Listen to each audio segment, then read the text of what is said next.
Hey guys, this is Cooking with Kurt, and today my husband, Donald, is joining me in the kitchen again. You're becoming a regular co-host on here. Hi YouTube. Good to see you all again, and thanks for giving me something to do. Today we're going to show you how to make Red Ribbon style fudge brownies. This recipe was requested by Daisy at Vincula and DFW Gym 2000. A big shout out to you both. We hope you like this video. These brownies are super fudgy, and it's going to be very hard not to want to devour them when they're all done. To start, preheat your oven to 325 degrees Fahrenheit, then take an 8 by 8 inch baking dish and line it with parchment paper. Cut 2 strips the width of the pan and place them vertically and horizontally in the pan. Next, we're going to melt the chocolate. Take a large heat-proof bowl like glass or stainless steel and place it over a saucepan of simmering water. Add in 8 ounces of bittersweet or dark chocolate, which is about 1 1/3 cups of chocolate chips, and 14 tablespoons of unsalted butter that have been cut into chunks. Stir this frequently until both are melted together. Once the two are combined and smooth, remove the bowl from the heat and whisk in 1 cup of granulated sugar, half a teaspoon of salt, 4 large eggs, one at a time, and 1/4 cup of all-purpose flour.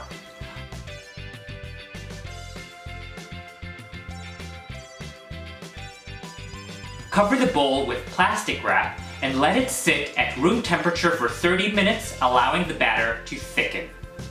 Resting the batter for 30 minutes allows the starch in the flour to absorb more liquid, giving it a thicker and more even consistency. Right. And it relaxes any gluten that might have developed while mixing, which prevents it from having a tough texture. After 30 minutes are up and the batter has rested, pour the batter into the 8 by 8 inch baking dish we had prepared earlier. We're going to bake this in our preheated oven at 325 degrees Fahrenheit for 40 to 45 minutes, or until a toothpick inserted into the center comes out clean and batter-free. Let it cool in the baking dish for about 10 minutes.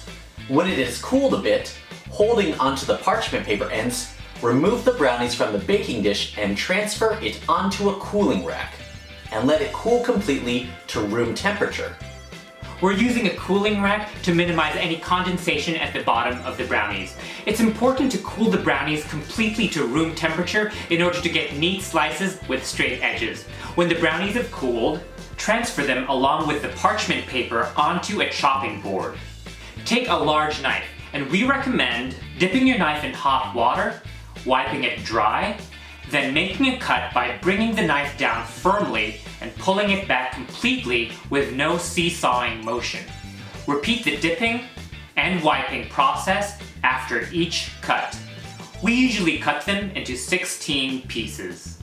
And there it is, perfectly fudgy, decadent brownies. Yum. So good. So fudgy. And surprisingly light. Thank you all for watching, and thank you for joining me in the kitchen today. Of course, thanks for having me. Now, how long do you think these will last in our house? 3 days with a lot of willpower. We'll see. Please let us know in the comment section below if you're planning to make these fudge brownies, and if you like this video, don't forget to give us a thumbs up and subscribe to Cooking with Kurt. Maraming salamat!